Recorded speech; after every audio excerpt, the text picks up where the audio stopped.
이스라엘 3대 절기는 유월절과 칠칠절과 초막절입니다. 유월절은 지난주에도 저들이 은혜 받은 것처럼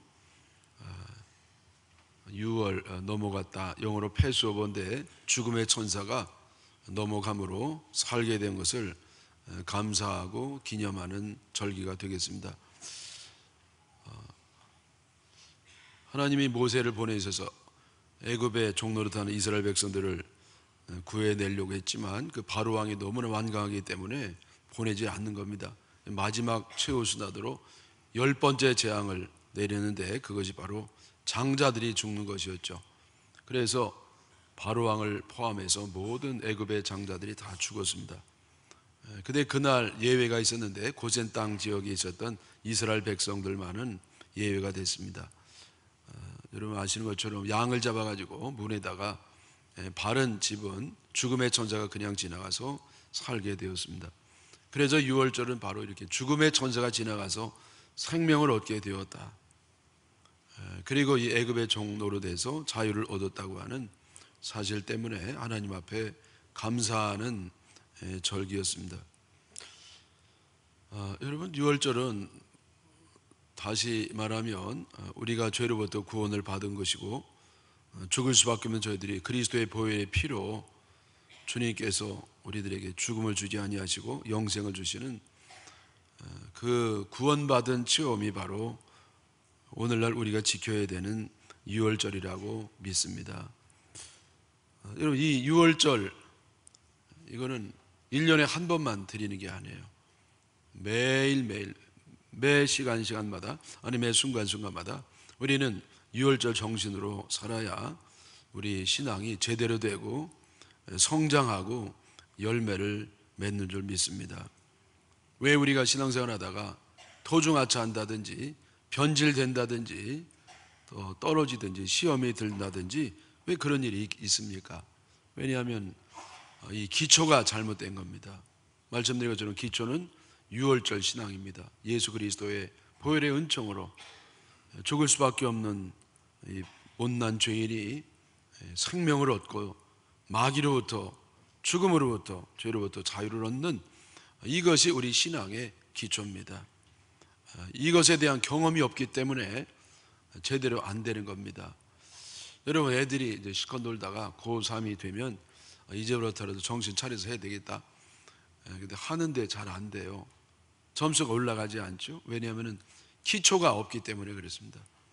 근데 기초를 무시하고는요 집을 질 수가 없는 겁니다. 기본으로 돌아가야 돼요. 기초로 돌아가서 기초부터 쌓아 올라가야만 실력이 늘 수가 있고 성적이 향상될 수가 있는 겁니다. 마찬가지로 여러분 우리 믿음도 기초가 있는데 바로 유월절 예수 그리스도의 보혈의 은총으로 생명과 자유를 얻었다고 하는 이것이 우리 모든 신앙의 기초입니다. 이것이 부실하거나 이게 없거나 이게 무너졌거나 그러면 절대로 믿음이 성장하거나 건강하게 자랄 수가 없는 겁니다. 그러므로 여러분 신앙의 기초로 들어가서 정말 내가 기초가 있는지 확인하시기를 바랍니다. 만약에 이게 무너졌다고 하면 다시금 신앙을 수축하는 우리 모두가 되기를 축원합니다. 영적인 유월절, 그러므로 예수 그리스도 보혈의 은총으로 구원받은 사람은 항상 감사하는 사람이 됩니다. 왜? 내가 착해서 예뻐서 잘해서가 아니라 순전히 하나님의 은혜로 구원을 받았기 때문에 항상 감사한 사람이 됩니다. 왜냐하면 내가 한 거 하나도 없고 순전히 하나님의 은혜로 됐기 때문에 감사 없이는 받을 수 없는 것이 바로 은혜입니다. 또 이렇게 은혜로 구원받은 사람의 특징은 뭐냐? 자랑하지 않습니다. 생색내지 않고 큰 소리 치지 않습니다. 내가 이룬 게 하나도 없는 거거든요. 주님이 다 해주셨기 때문에 자랑은 우리에게 해당이 안 되는 겁니다. 또 무슨 생색은 뭐고 큰 소리는 뭡니까? 그래서 자랑하지 아니하고 큰 소리 치지 않는다. 또 여러분 구원의 하나님의 은혜로 구원받은 사람의 특징은 뭐냐면은 정죄하거나 비판하지 않습니다. 왜냐하면 나도 원래 죽을 수밖에 없는 죄인이었는데 하나님의 특별한 은총으로 용서를 받았기 때문에 뭐 아무리 이렇게 정죄하거나 비판하거나 지적하거나 그럴 겨를이 없습니다. 나도 제대로 서 있지 못하는데 어떻게 남 보고 서라고 할 수가 있겠습니까? 여러분, 나도 용서받은 죄인인데 언제든지 부끄러운 모습으로 서 있는 건데 뭐 남 욕을 한다든지 비판한다든지 정죄한다든지 정의 칼을 듣는다든지, 여러분, 그거는요 은혜의 체험이 없는 사람이나 하는 것이지, 진정으로 은혜의 체험하고 보혈의 은총으로 생명을 얻었다고 정말 체험하고 고백한 사람들은 그런 것과는 상관이 없는 줄 믿습니다. 이렇게 구원의 체험이 있는 사람은 헌신하면서도 항상 웃습니다. 너무 감사하니까, 은혜를 받았기 때문에 이렇게 주님께 뭔가 헌신하는 자체가 너무 감사합니다. 아무리 갚으려고 해도 갚을 수 없으니까 항상 무익한 종이 되는 겁니다. 또 말씀을 들으면서도 눈물을 흘리는 겁니다. 은혜가 돼가지고, 은혜가 돼서, 은혜가 있는 사람은요 말씀이 은혜가 되면서 감동이 있고 감격이 있고 눈물이 나는 겁니다. 또 여러분, 뭔가 우리가 볼 때는 별 잘못도 없는데 늘 부끄러워하고 늘 죄송스럽게 생각하는 그런 사람이 바로 영적인 유월절을 늘 지키면서 사는 사람이라고 믿습니다. 자, 그 다음에 77절은 유월절 이후에 49일째 되는 날을 기념하고 지키는 절기가 되겠습니다. 그래서 이 구절에 보면은요, 7주를 셀지니 곡식의 낮을 되는 첫날부터 7주를 세워서 내 하나님 여호와 앞에 77절을 지키라. 7주를 세라는 거예요. 언제부터? 곡식의 낫을 되는 첫날부터. 이때가 바로 유월절입니다. 봄이 와서 그때 여러분 겨울을 지나면서 보리가 나는 것처럼 첫 곡식이 나는데 그때부터 49일을 세서, 그러니까 7일씩 7주 77, 49, 그래서 77절이 되는 겁니다. 77 맞다고 77절이 아니라 7일씩 7일 77절이 되고요. 또 이거는 오순절이라고도 합니다. 왜냐하면 49일이 지난 다음 날 77절을 지키기 때문에 오순, 1순위 열식해가지고 오순절이 되는 겁니다. 여러분, 이때는 제가 말씀드린 것처럼 첫 번째 곡식, 즉 보리를 추수한 다음에 하나님 앞에 감사하기 때문에 또 맥추절이라고도 합니다. 여러분, 교회에서도 이 맥추절을 지키잖아요. 이거 구약적인 전통을 따라서 우리가 지키는 겁니다.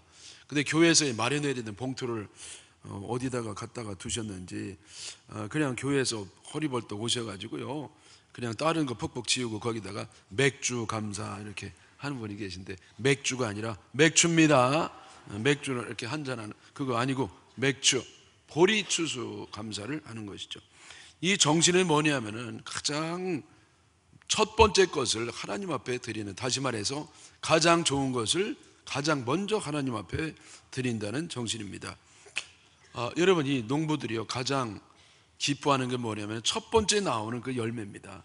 여름 내내 땀 흘려 수고하고 가을에 그 풍성한 열매를 맺는데 처음 나온 것은 얼마나 참 크게 기쁨을 주는지, 그래서 가장 기뻐하고 가장 귀중히 여기고 제일 좋은 것을요 하나님 앞에 드리는 겁니다. 여러분, 안 믿는 사람은 자기가 농사를 졌기 때문에 그 가장 좋은 거 자기가 먹죠.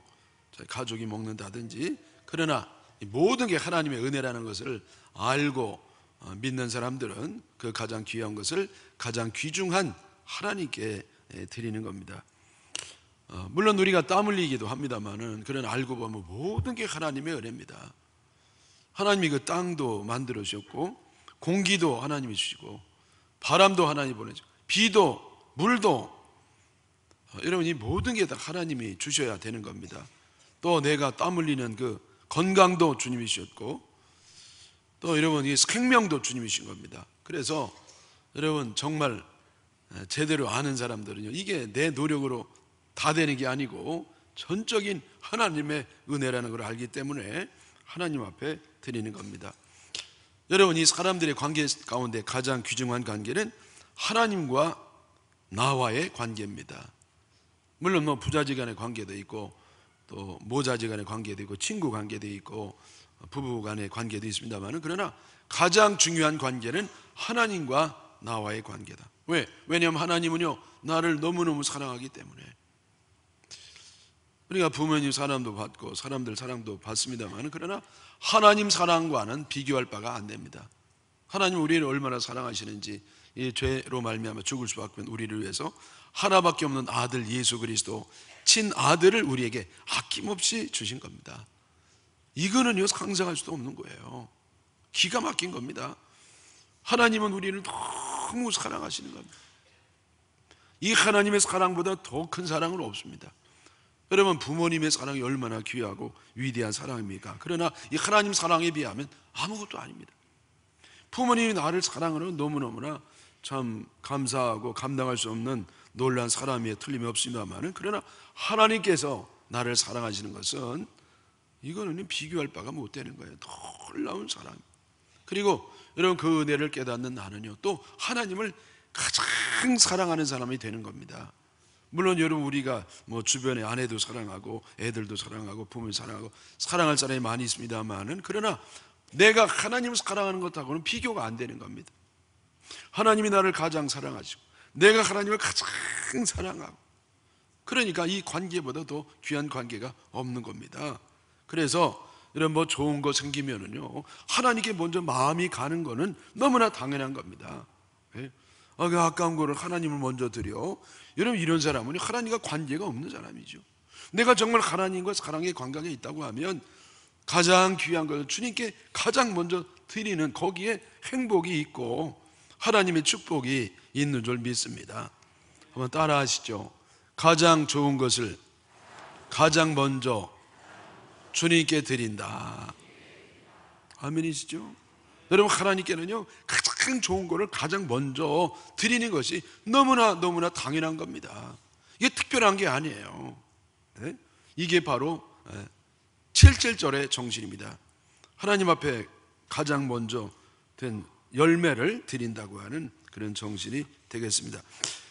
그 다음에 이 초막절은 뭐냐면 추수감사를 끝낸 다음에 하나님 앞에 감사를 지내는 절기입니다. 13절에 너희 타작 마당과 포도주 틀에 소출을 거두어 드린 후에 이래 동안 초막절을 지킬 것이다. 여러분, 그래서 추수한 다음에 하나님 앞에 감사를 하라. 이거는 여러분 오늘날 추수감사절과 같은 겁니다. 여러분, 미국의 청교도들이 해서 추수감사절이 시작됐다고 합니다만, 물론 그렇죠. 그러나 성경을 찾아보면 벌써 구약시대부터 이 초막절이 바로 추수감사절의 성경적 근거가 되는 겁니다. 이 초막절은 왜 이름이 초막절이냐면 초막을 만들어 놓고 일주일 동안 지냈기 때문에. 왜 초막을 만드냐면요, 이스라엘 선조들이 출애굽한 이후에 광야에서 초막, 장막, 텐트를 치고 살았던 걸 기억하기 때문에 저들이 초막을 짓는 겁니다. 여러분, 이거는 인간적인 고생을 기억하는 게 아니고, 그렇게 고생하는 그 연단과 환난을 통해서 이스라엘 백성들을 연단하시고 정금처럼 만드셔가지고 온 땅에 선교사의 나라, 축복의 통로로 만든 하나님을 감사해서 하나님 앞에 정성을 다하는 겁니다. 물론 여러분, 1년 동안에 지켜주신 것에 대해서 감사를 드리는 겁니다. 그래서 여러분, 우리가 추수감사를 드릴 때는요, 보통 때 하는 감사보다는 훨씬 더 마음을 많이 들여서 감사를 하지 않습니까? 여러분, 우리가 감사가 아닌 게 하나도 없어요.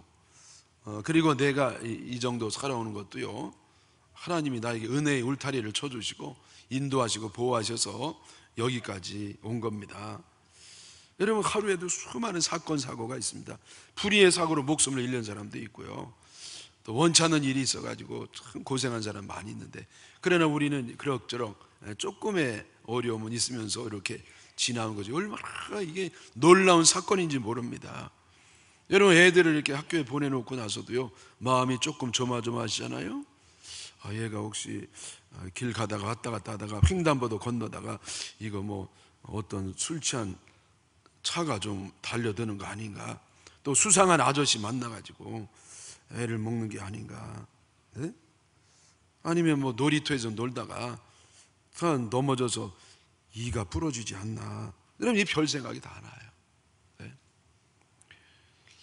그러면 남편도 이렇게 회사에 갔다 올 때까지요, 그 마음이 이렇게 편한 건 아닙니다. 물론 성년이니까 괜찮겠지만 세상 하도 험하니까 뭔가 어려운 일을 당하지 않나, 아니면 그 술집에 미쓰리한테 마음이 뺏기질 않나, 이 별 생각이 다 있는 거예요. 근데 여러분, 그런 모든 염려가 있다 할지라도 염려되는데 되리지 아니하고 여태까지 이렇게 살아온 것을 에베네셀 주님께서 여태까지 우리를 인도하시고 보호하셔서 된 줄 믿습니다. 그래서 이런 뭔가 제대로 하는 사람은 하나님 앞에 이렇게 감사를 할 수밖에 없는 겁니다. 사랑하는 여러분, 그래서 하나님 앞에 이렇게 좀 진정한 의미에 있어서의 추수감사절을 잘 지키시기를 바랍니다. 6월절이나 7.7절이나 이 초막절이나요, 이스라엘 남자들은 3번은 적어도 성지순례를 해야 됐습니다. 성전이 만들어진 다음에는 예루살렘 성지순례를 하면서 모든 이스라엘 백성들이 예외 없이 거기에 모여서 하나님 앞에 절기를 지키는 겁니다. 이 절기의 정신은 뭐냐면 3가지예요. 하나는 감사입니다. 감사. 날 사랑하시고 생명을 주시고 도와주시고 역사해 주시고 인도해 주시고 막아 주시고 또 추수하게 하시고, 이런 하나님께 우리는 감사하는 것, 이게 절기의 정신입니다. 감사할 때 어떻게 감사하느냐, 그 방법도 나오는데 10절을 보겠습니다. 네 하나님 여호와 앞에 7.7절을 지키되 네 하나님 여호와께서 내게 복을 주신 대로 내 힘을 헤아려 자원하는 예물을 드리라. 주님이 내게 복을 주신 대로 내 힘을 헤아려서 힘대로 하라는 거예요. 괜히 너무 지나치게 하고서 시험 들거나 그런 일 잊지 말고. 누가 그렇게 하라고 그랬어요? 그냥 본인이 해놓고 스스로 또 시험 들고. 여러분, 그냥 힘대로 하면 되는 겁니다. 하나님이 나에게 많은 힘을 주셔서 많이 하면 되고, 적게 주셨으면 적게 하면 되고, 힘대로. 여러분, 힘보다 너무 적게 해도 안 되고 너무 많이 해도 안 되고, 최선을 다해서 할 때 하나님께서는 그 감사를 기뻐하심을 믿습니다. 또 자원해서 드리라고 그랬어요. 자원하는 예물을 드리라. 자원해서, 스스로 원해서, 하래서 억지로 하는 게 아니고, 눈치 보지 말고, 이 집사는 얼마하지? 이렇게 그렇게 눈치 보지 말고, 내가 권사인데 이거 안 했다가는 이거 욕먹지, 여러분 이렇게 눈치 보지 말고, 네? 그냥 하나님을 사랑하는 만큼 최선을 다해서 기쁨으로 드리면 되는 겁니다. 여러분, 이 자원한다는 거는요, 기쁨으로 드린다는 거거든요. 기쁨으로 드리면 주님이 기뻐하시는 겁니다. 따라하시죠. 기쁨으로 드리면 기뻐하신다. 제가 한번 여쭤볼게요. 여러분, 그 기쁨으로 안 드리고 이렇게 억지로 드리면 주님이 복 주실까요? 안 주실까요? 주세요. 여러분, 우리하고 차원이 달라요. 주님은 우리가 원수 되었을 때도 우리를 위해서 아들을 줄 정도로 그렇게 사랑하시기 때문에 억지로 해도 복을 줍니다. 그러나 안 되는 게 있어요. 그건 뭐냐면 주님을 기쁘게 해드릴 수는 없는 겁니다. 기쁨의 예물이 주님을 기쁘게 해드리는 겁니다. 네? 그럼 다음부터 나 안 할란다. 왜? 나 기쁨으로 못하니까. 이렇게 거꾸로 천재 되지 마시기를 바랍니다. 위선이라도 해야 되는 거예요. 억지로라도 해야 되는 겁니다. 왜? 그러다 보면 주님이 은혜를 주셔서 내가 바른 자세를 가질 수가 있기 때문에 억지로 하는 게 훨씬 좋은 겁니다. 전혀 안 하는 것보다도. 그러나 우리가 할 수 있는 대로 기쁨으로 하는 겁니다. 여러분, 주님 앞에 드린다는 거는요, 우리 본성에 따르면 기쁘지 않습니다. 인간은요, 이기적인 존재고 경제적인 존재이기 때문에 뭔가 나가면 불쾌한 겁니다. 근데 여러분, 이 불쾌한 거지 기쁨이 되는 비결이 뭐냐? 사랑이에요. 사랑은 바로 희생 더하기 기쁨입니다. 희생을 기뻐하는 건 뭐냐? 사랑이에요. 그래서 여러분, 사랑으로 할 때 자원하는 예물이 돼서 하나님이 기뻐하심을 믿습니다. 그 다음에 두 번째 정신은 뭐냐면 축제입니다. 축제. 11절에 보면 여호와께서 자기 이름을 두시려고 택하신 곳에서 내 하나님 여호와 앞에서 즐거워할지니라. 즐거워하라는 겁니다. 여러분, 즐거워하는 것이 바로 축제를 열라는 겁니다. 잔치는 즐겁잖아요. 축제는 즐겁지 않습니까? 그래서 즐거워하라. 또 이게 15절에도 마찬가지죠. 내 하나님 여호와께서 내 모든 소출과 내 손으로 행한 모든 일에 복주실 것이니 너는 온전히 즐거워할지니라. 축제를 열어서 즐거워하는 겁니다. 그래서 여러분, 우리가 절기를 지킬 때는요, 어떤 하나님 앞에 드려야 되는 이 부담감 때문에 이렇게 찌그러지는 게 아니고요, 아주 즐거워야 되는 겁니다. 즐거워야 되죠. 네? 신앙도 결국은 즐거움입니다. 왜 즐거운가? 사랑을 받으니까, 은혜를 받으니까, 축복을 받으니까. 여러분, 내가 주님께 뭔가를 받으면요, 참 우리는요 너무너무 즐거운 겁니다. 네? 아내가요 남편의 사랑을 받을 때 활짝 얼굴이 피어납니다. 남편이요 아내는 안 사랑하고 엉뚱하게 미쓰리한테 자꾸 왔다 갔다. 그러면 아내 얼굴이 그냥 벌레 씹은 얼굴이 되는 겁니다.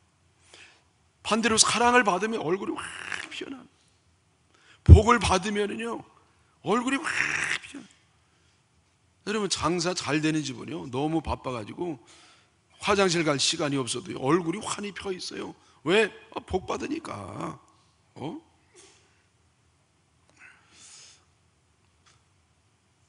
효는 얼굴빛이라는 말이 있거든요. 그래서 여러분, 이 효는 뭐냐면요 자녀의 행복에 즐거워하는 겁니다. 여러분, 부모들이요 자녀들이 용돈을 원하는 겁니다. 원해요. 원하시는데, 여러분, 그거는요 그거보다 정말 원하는 게 있어요. 이 원하는 거에 비하면 용돈의 즐거움은 그건 아무것도 아니에요. 뭐냐면은 자녀들의 행복입니다. 자녀가 행복하면 그걸로 된 겁니다. 용돈 안 줘도 돼. 행복하면 돼. 용돈 가지고 늘 얼굴이 울상을 하고 돌아다녀. 그러면 아이고 이거 가져가지 말고 이거나 피고 다녀라. 행복하라는 얘기죠. 네? 신앙도 마찬가지입니다. 하나님 앞에 우리가 어떻게 하나님을 잘 섬기는가? 우리 얼굴빛이에요. 늘 웃고 다니고 얼굴이 환하게 펴있고. 네? 어떻게 가능합니까? 은혜를 체험하면. 여러분, 은혜 받으면 얼굴이 확 펴져요. 본래 새카만 사람도 환해져요. 아멘. 여러분, 은혜를 못 받으면요 원래 하얀 뽀샤시한 사람도요 시커매 보이는 겁니다. 그러니까 여러분, 우리가 늘 즐거워할 때 주님이 즐거워하시는 거예요. 네? 그게 축제의 정신입니다. 여러분, 우리가 잘 아는 말이 있는데 뭐냐면은 슬픔은 둘이 나누면 반이 되고 즐거움은 둘이 나누면 배가 된다. 그래서 여러분, 모여서 축제를 드릴 때 하나님이요 그 축제를, 잔치를, 절기를 기뻐하시고 더 큰 축복을 내려주실 줄 믿습니다. 세 번째 정신은 뭐냐? 나눔입니다. 나눔. 11절에 보니까 너와 내 자녀와 노비와 내 성중에 있는 레위인과 및 너희 중에 있는 객과 고아와 과부가 함께 하라 그랬어요. 모든 사람 예외 없이. 여러분, 절기 때는 더 슬픈 사람이 있어요. 더 외로운 사람도 있습니다. 누가 더 슬프냐? 남들은 다 맛있는 음식 먹는데 자기는요 먹을 게 없어요. 애기한테 우유 줄 100원이 없습니다. 그러면 더 슬픈 거예요. 유학 가 있는 애들이 언제 제일 어려우냐면요 성탄절하고 부활절 같은 때예요. 왜냐하면 이때 다 그냥 한국 무슨 설날이나 무슨 추석 같이요 다 이렇게 이제 이동하거든요. 가족끼리 모이고 하는데 유학생들은 갈 데가 있어야지. 네? 상점도 다 문을 닫고요. 너무 쓸쓸하고 외로운 겁니다. 특별히 외로워요. 여러분, 절기 때는요 특별히 더 외롭습니다. 더 배고프고 더 슬프고. 그래서 여러분, 절기 때는요 특별히 이 외국에서 온 사람이라든지 또 과부라든지 고아라든지 소외된 사람, 가난한 사람, 절기를 지키기 힘든 이런 사람들과 함께 할 때 하나님이 기뻐하셔서 이스라엘 백성에게 복을 주시는 겁니다. 참석 못한 사람에게는요 그 음식을 싸가지고 가서 갖다 줍니다. 그러니까 그 축제가 그렇게 하나님이 기뻐하시는 축제가 될 수가 있는 겁니다. 여러분, 우리 기독교는 사랑입니다. 이 사랑을 행할 때 우리는 진정한 교인이 되는 것이고, 교회는 교회다워지는 것이고, 전도의 문이 열리고 사람들의 존경을 받게 되는 겁니다. 예수님 비유 가운데 거지와 나사로의 비유가 있지 않습니까? 거지와 나사로라네. 부자와 나사로예요. 네? 부자와 아유, 여러분 죄송합니다. 여기 올라와서 해보겠어요? 여러분, 그래서 이 부자와 나사로가 있는데, 이 부자가 얼마나 부자냐면요, 아이고, 날마다 잔치를 합니다. 여러분, 1년에요 한 2번만 잔치하면요, 이게 얼마나 어려운지 몰라요. 압박을 받고 거덜나는 겁니다. 거덜나는 거. 근데 이 사람은 얼마나 부자면은 매일 날마다 잔치를 합니다. 잘못 없어요. 여러분, 이 부자가 뭘 잘못했어요? 자기 벌어서 자기 마음대로 쓰는데 뭐 자기가 매일 잔치를 하거나 뭘 하거나 뭐 상관이에요. 근데 이 양반이 지옥 갔거든요. 왜 갔습니까? 왜냐하면은 그 날마다 잔치하는 그 집에서 늘 풍악 소리가 나고 음식 쓰레기가 막 한 차씩 나가는 그런 집에서 대문 앞에서 그지가 굶어 죽었습니다. 그래서 이 양반이 지옥 가는 겁니다. 여러분, 내가 먹을 게 지천을 남아 도는데 내 문 앞에서 그지가 죽으면요 지옥 가요. 여러분, 우리가 내가 즐거울 때 함께 즐거워할 수 있어야 되는 겁니다.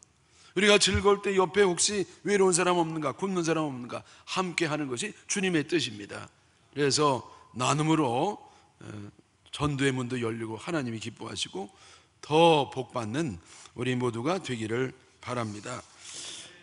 자, 그런데 여러분, 여기 더 중요한 게 있습니다. 이 전제 조건이 뭐냐면은 모이는 겁니다. 모여야 무슨 절기를 지키거나 예배를 지키거나 뭐 잔치를 하거나 하지요. 모이지 않으면 어떻게 가능하겠습니까? 근데 모이는데 아무래서 자기가 원하는 데서 모이는 게 아니라 하나님이 택하신 곳에서 모여야 되는 겁니다. 11절 역시 다시 한번 보겠습니다. 중간에 보니까 내 하나님 여호와께서 자기의 이름을 두시려고 택하신 곳에서 자기 이름을 두는 거 어디입니까? 성전입니다. 성전, 이 거룩하게 구별하시고 택하신 곳에 모여서 잔치를 하라. 또 여러분 15절에도 마찬가지죠.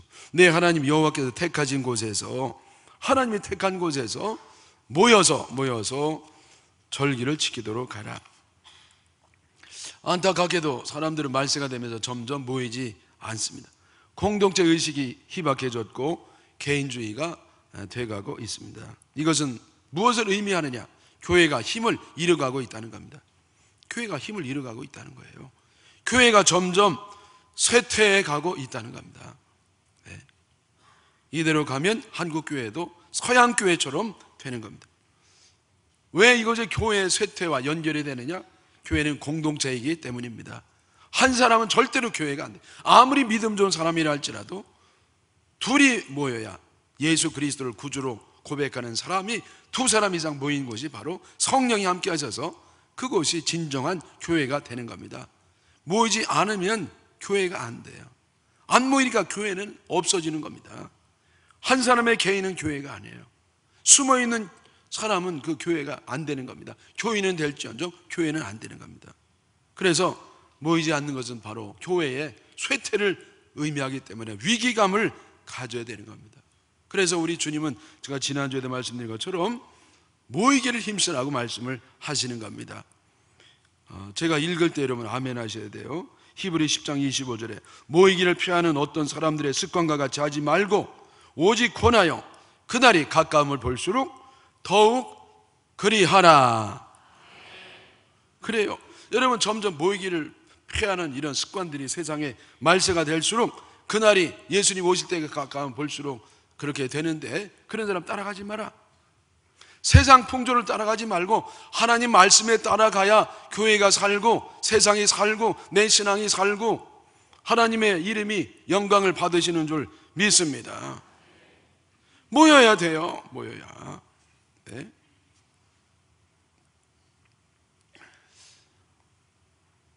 부인이 자꾸 늦는 거예요. 당신 집사가 왜 이렇게 늦느냐고 말. 창피해서 못 가. 여러분, 부부싸움 할 때 직분 얘기하지 마십시오. 집사가, 그러니까 그 여자 집사가 있다가 또 승질나니까 그렇게 승질내는 게 권사의 신앙 인격이에요. 이래가지고 뿔 따와나가지고 교회 오다가 그냥 돌아가 집에 가버렸어요. 이래가지고 무슨 은혜를 받냐는 거죠. 여러분, 그래도 교회 들어와야 됩니다. 그 캔들 유턴하면 안 됩니다. 한 사람 저 중3층에 앉아있고 한 사람 여기 앉으면 되잖아요. 그렇게라도 하면 된다. 밤새 한잠도 못 잤어요. 그래서 좀 눈을 붙여야 되니까 교회를 갈 수 없잖아요. 그래도 오시기 바랍니다. 여기서 주무시면 되는 겁니다. 아이도 뭐 무조건 와야 되는 겁니다. 오늘 아침에 누가 허리가 이렇게 아파서 이렇게 삐뚤어진 채로 이렇게 오셨더라고요. 그렇게 와야 되는 겁니다.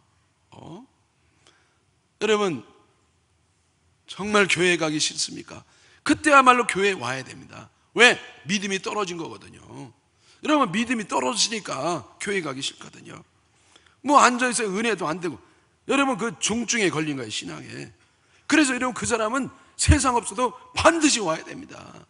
그래야 예배됐다가 어느 때 주님의 말씀이 부딪혀서 회복이 되기도 하고 다시 그 사람 영이 살아나게 되는 겁니다. 여러분, 왜 모이느냐? 예배가 있어서. 예배가 살아야 신앙이 살고 가정이 살고 교회가 살고 나라가 사는 겁니다. 믿음 떨어진 증거는 뭐냐면 바로 예배가 떨어진 거예요.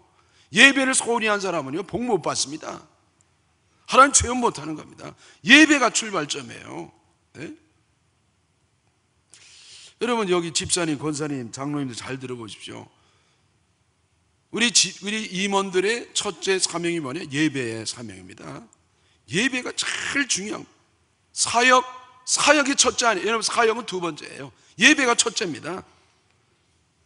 사역 때문에 예배를 못 드린다? 사역 그만두세요. 예배만 하세요. 예배만. 차라리. 물론 둘 다 해야 됩니다. 그러나 여러분, 먼저 예배가 중요하다면 예배를 드려야지요. 은혜를 받지요. 은혜 안 받고 사역하면 시험 드는 겁니다. 가룟유다가 은혜 없이 예배 없이 그냥 사역하다가 결국은 하나님 배신했지 않습니까? 그래서 여러분, 예배를 열심히 드려야 돼요. 열심히 모여야 돼요. 이 주일 한 번 갖고 안 돼요. 여러분, 어떤 사람은요, 주일 오전 딱 한 번만, 그것도 안 바쁠 때만 오는 걸 인생의 철칙으로 삼고 누가 뭐래도 그냥 주야장창 주님 오실 때까지 나는 주일 한 번이야. 여러분, 그것보다는요, 그래도 열심히 모이는 거예요. 주님이 더 그를 기억하셔서 복을 주시는 겁니다. 갑자기 조용해져서 죄송해요. 여러분, 주일이라 오늘 얼마나 감사한지 몰라요. 그러나 이왕이면 예배를 늘려야 됩니다. 왜? 세상이 점점 험해지고 마귀가 기승을 부리고요, 얼마나 유혹이 많은지 몰라요. 자, 보십시오. 여러분, 일주일에 168시간이에요. 이 168시간 동안에 우리 세상에서 삽니다. 세상에 젖어서, 세상에 빠져서 세상을 따라서 삽니다. 그런데 일주일에 한 번, 딱 1시간, 168대 1 가지고 어떻게 여러분 우리가 세상을 이길 수가 있겠습니까? 어떻게 영적 정치 승리할 수가 있겠습니까? 그래서 여러분, 우리가 더 모여야 되는 겁니다. 오후 예배, 주일 오후 예배도 참석하시고 밤 예배도 참석하고 심야 기도도 참석하고 셀도 참석하시고 매일 한 번, 초대교회는요 매일 한 번씩 교회에 왔습니다. 그래서 그 초대교회가 그렇게 폭발적 성장을 하고 그 적은 숫자를 가지고 온 유럽에 영향을 끼치는 교회가 된 겁니다. 여러분, 요즘 아는 것처럼 일주일에 딱 한 번만 예배 드리는 게 누구냐면 서양 사람들이에요. 서양 교인들. 여러분 아시죠? 그래서 맥이 빠졌습니다. 허당됐습니다.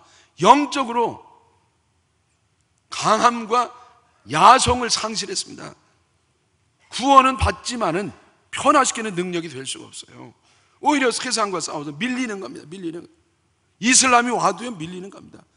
이 교회에서요 동성애를 교단 차원에서 결정을 한 겁니다. 동성애자를 차별하면 안 된다. 교단에서 목사님, 장로인들 모여가지고 동성애를 합법화하는 것을 교단에서 찬성하는 겁니다. 이게 서양교회에서 일어나는 일이에요. 여러분, 우리가 그저 간신히 신앙 버티는 것 갖고 안 됩니다. 성령 충만해야 되고 영적으로 강해야 되는 겁니다. 다른 교회들이 다 세상 풍조를 따를지라도 우리는 세상 풍조를 따르지 말고 말씀을 따라야 될 줄 믿습니다. 말씀을. 여러분 아시잖아요. 이슬람은 얼마나 막 뻗어나갑니까?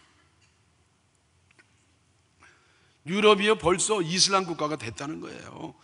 통계상에는요, 형식적으로는 겉으로는 기독교 국가지만은 이슬람 사람이 더 많이 모여가지고요, 그들 나라가 됐다는 거예요. 네? 왜 그렇습니까? 저들이 예배를 하루에 몇 번 보느냐? 여러분 아시는 분 다 아시죠? 5번 봐요. 5번 예배를 드립니다. 여러분 우리는요 일주일에 1번 갖고 안 돼요. 여러분 더 늘리시기를 바랍니다.